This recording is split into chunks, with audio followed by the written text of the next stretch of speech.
Happy International Women's Month and welcome to part 3 of our Women in Valo Roundtable, where we'll be asking our guests all about women in the gaming scene who inspire inclusion. I'm your host, Aryanna Epperson, joined by... Hi, I'm ReyRey. I am a shoutcaster. I'm Vanille. I'm a voice actor. I'm Alexy. I'm a pro player. I'm KrisRey, and I'm a streamer. I'm Ian and I'm a cosplayer and game streamer. So happy we are all back together. I feel like we've all gotten to know each other really well and learn more about our professions. We've bonded over a lot of things, right? And I feel like I've forged many positive experiences with people in the scene as we've been through all these conversations about the community, working with Riot directly, and of course with other women in the scene. I feel like I would not be where we are today if not for Valorant. Is that crazy? It's not just me, Yeah, right? it's pretty crazy. But outside of that, do you think that women though get enough support in the gaming industry? It's we're all starting with baby steps, right? And I think it's just recently that there's just more women involvement in a lot of things like talent lineup, game changers. Game changers didn't come until 2022, right? Yeah. So we are getting there. I think that's the best term as of now. Before it wasn't as that big as it used to be, but I am happy right now with the progress that we have. Good answer. Okay lang kung wala ka. Alexy. Ang dami mo nang ambag sabihin, honestly. But do you feel like you've had any support from other women, or do you have any role models that you look up to, have supported you throughout your journey in voice acting? Oh, yeah, for sure. I look up to fellow female voice actors, and I think I also get support, I guess, from Valorant fans, who come up to me and say, "Oh, I started playing the game because of neons." It's like You did that. yeah, exactly. How about when it comes to the pro scene, obviously it is really male dominant, but they did come out with game changers. Do you think there's enough support for women? Do you think that there should be more attention on women? How do you feel? I think there is support, but I think it's not enough yet. But I hope Riot gonna improve the game changers scene, so people would understand more about the game changers. Cause mostly people gonna think game changers is only for women, right?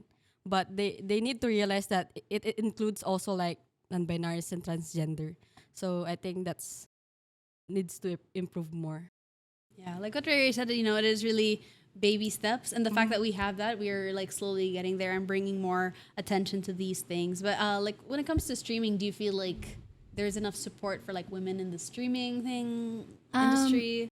For sure now there is a lot more. I remember when I first started streaming, I loved that I had so many role models to look up to. There was Quarter J, there was Pokimane, and it was nice to see that these women were just playing games and enjoying it. And being able to see women do that in a mainly dominated field of men, it's inspiring. So yeah. I like the direction of where streaming is going in terms of females stepping out of their comfort zone, doing what they want.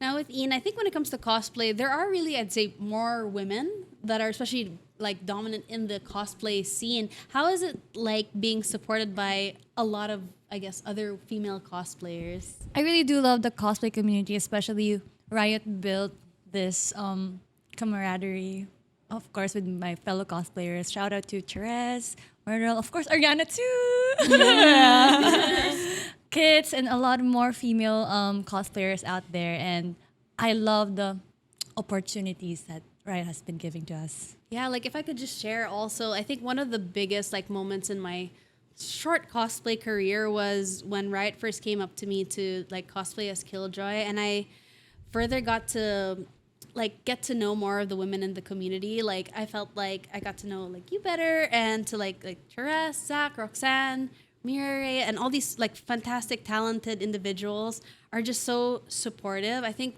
the cosplay community is so supportive once you get to know them, because everyone loves sharing little tips with each other. Oh, I can help fix your wig. Anyway, I just think that's really cute. But I wanted to ask you in particular if there are any uniquely Filipino moments that you have with other women in the community. And like we were talking about it a while ago off cam about how Philippine casting is so different from English casting. I just feel like there are more unique Filipino moments. What are your favorite? My favorite, it will always be when it's an all women panel or when it's an all women casting. So whenever it's like me and Honeybees, we just talk about a lot of storylines. It turns out to be a maritres because marites is, guys, Maritres. you guys know it, and. There's just a lot of tea, but tea that is actually educational when it comes to the players, right? And it's not just that. Whenever we cast Filipino teams, when it's me and Taylor or maybe Honeyglaze who's casting, feels so empowering that we are actually catering to Filipino audience and we are all female. So it breaks boundaries, right? Because it used to be like them finding mga lalaki. But right now, it seems like no one is complaining about it already in the Filipino audience. So it's actually pretty amazing to see the growth, not just only in the scene itself, but also to the community. And I think you've also witnessed one of our favorite uniquely Filipino moments with Alexy during Game Changers when she was in Brazil. I heard you taught them some wonderful words of affirmation. Maybe you can give us some insight into that because that clip went viral. And maybe some, foreigners don't know what you were trying to say. Let's just clarify. Because I think my teammate clutched the round. Or we won the round, I think. Then my intrusive thoughts won, sorry. Then I said in my mind, sorry, it's my mind, not me. So I just accidentally said bobo. It No, means dumb. No, it means I love you. I love you. Sorry. Or, I know that like some words can really get the best of us, especially in the heat of the moment. Sometimes, we say things that might sound negative but actually have like a positive connotation. I think that is really common in Filipino words. And, we shouldn't take all those things too seriously. We're all having fun in the game. But do you feel like there has been a time where Valorant has helped with your mental well-being? Like, yes, the game is stressful, but maybe even outside of like the actual playing of the game, how has Valorant helped your mental?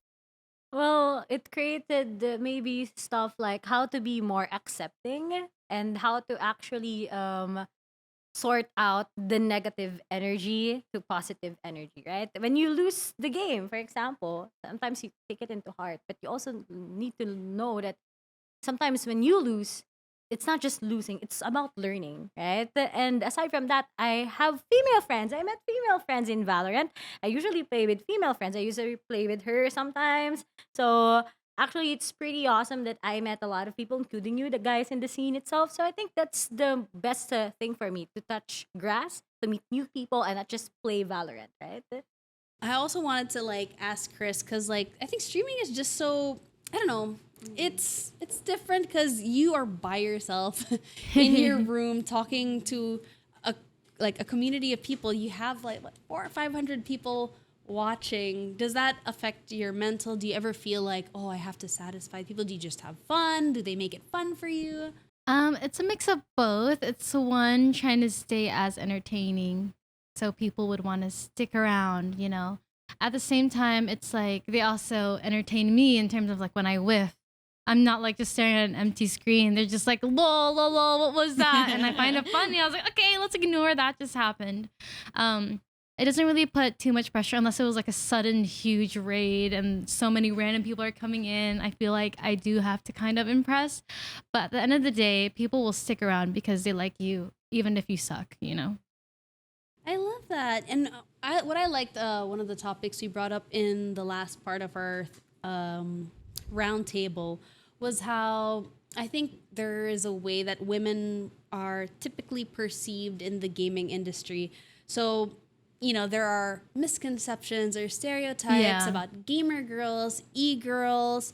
What do you think are some of the misconceptions that women have about, or people have about women in gaming? A lot of people tend to stereotype them into one category, and there's nothing wrong with that category. I just hope that they're a little more aware that there's so many other more categories. There are people who just game casually, people who shoutcast, pro play, cosplayers. It isn't just like, oh, a cute little e-girl, and that's adorable. Like, I've had my fair share of those days, and those were great. But it sucks to be categorize under one when you know you're not even in that category for every other woman in gaming.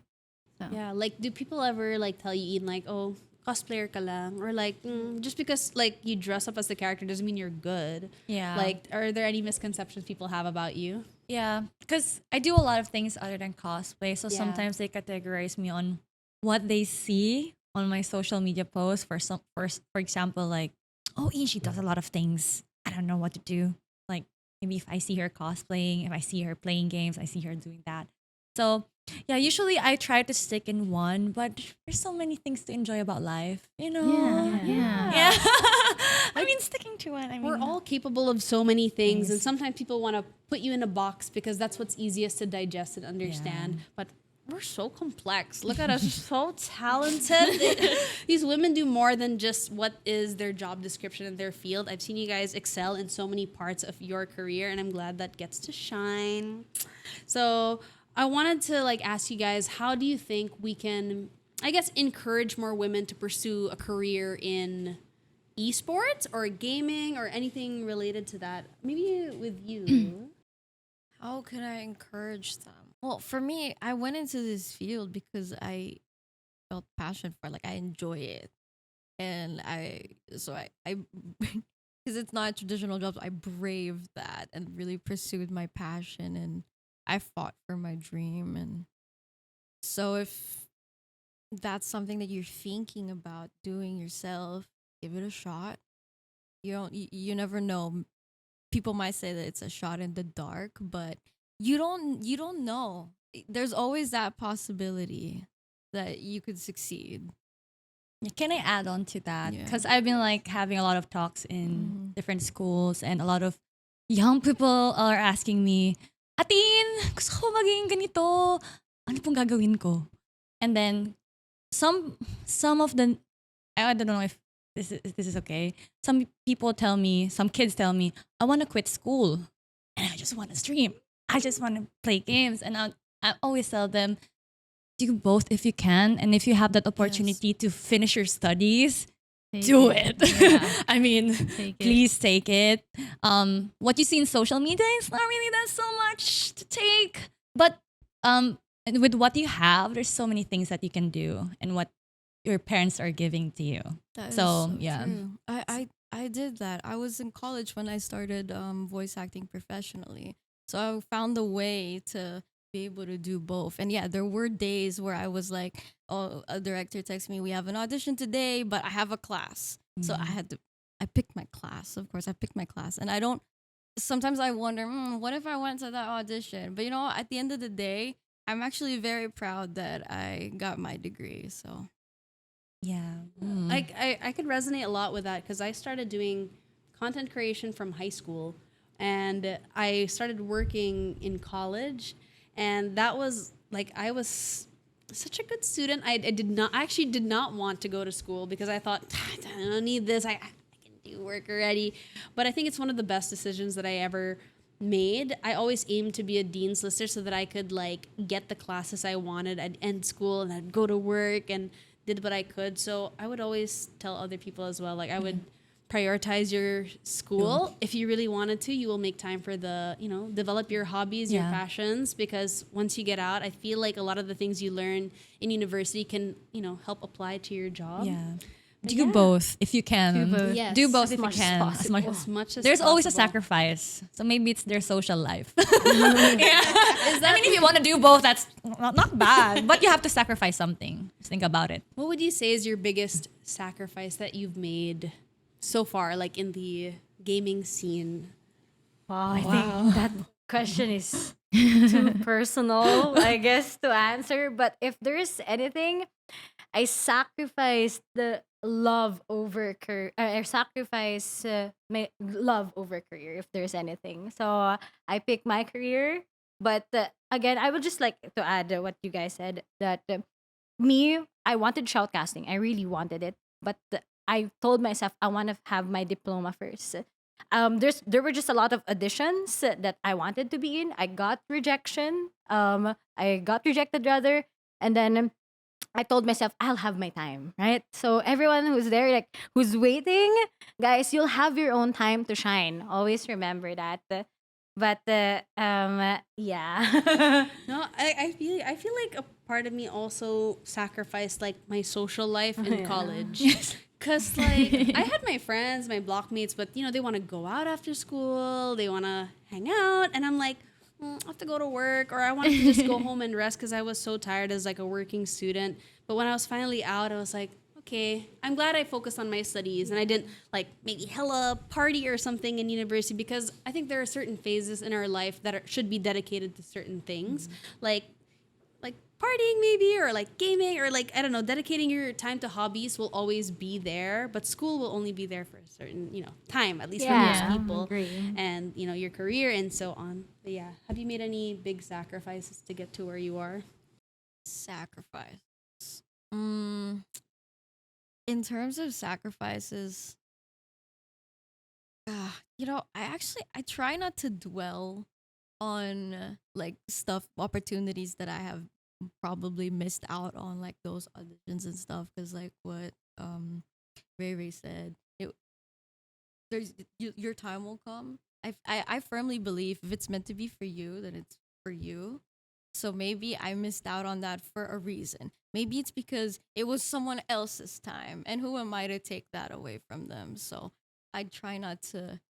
I'm sure I've made those like little, that missing that audition was a little sacrifice for my career, but I don't regret it. How about for you? I mean, especially being in the pro scene, you have to dedicate so much time to the grind. What are some of the things you've sacrificed because of it?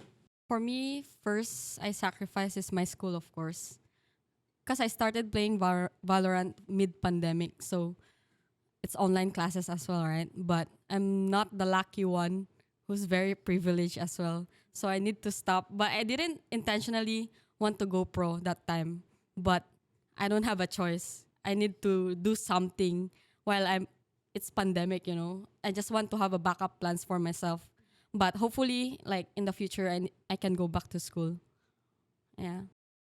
There are always opportunities. Yeah. Yeah.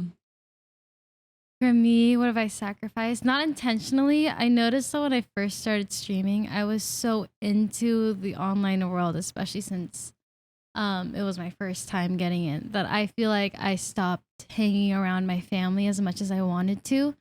It was like that for a few months, and it would always be me on my phone during dinners, and they would point it out, and I thought it was like no big deal. Looking back at it now, it wasn't the sacrifice I wish I made, because you only ever get so much time with your family, and I would want to cherish every second that I have. Aside from that, aside from the family, I didn't want to sacrifice that. I also had to sacrifice the orgs I was in school. I was part of like the student council in college and a lot of other orgs, but because it took up so much of my time and I wanted to focus on streaming, I had to let that go. And honestly, don't regret it, because streaming has been great for me.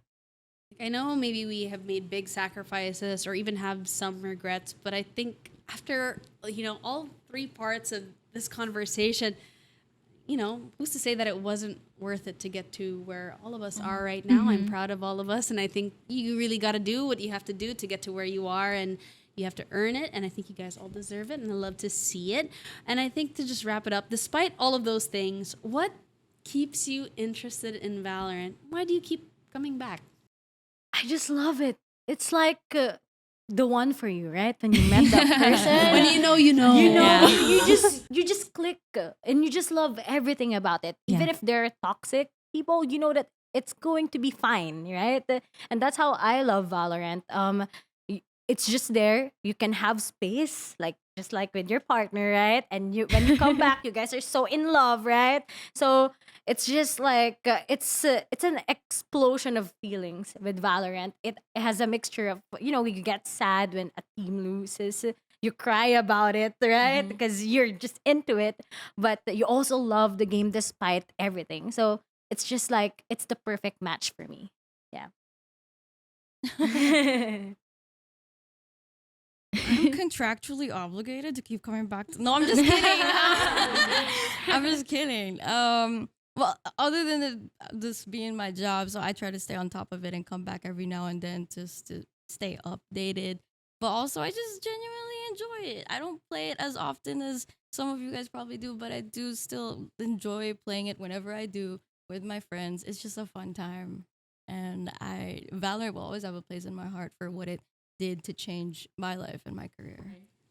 Okay, I think it's a very addicting game for me because knowing that, right, giving so much opportunities to other people, right? So you can meet a lot of people outside your country, right? Giving you opportunity to go overseas as well. But okay lang yan. Like I feel like travel, like Yeah. I feel That's like most valid. people don't get to travel just for the sake of it, but that your job brings you to places. That's crazy. Yeah. It's the dream. It is the dream. For How about you, me, Kris? aside from how competitive it is, I love how inclusive it is. You know, aside from women as characters and agents and all these ethnicities, the streamers that you see, if you see other video games, it's mainly male dominated. But in Valorant, you see so many women starting their careers off Valorant, enjoying the game, making so much content out of it, and it's very inspiring.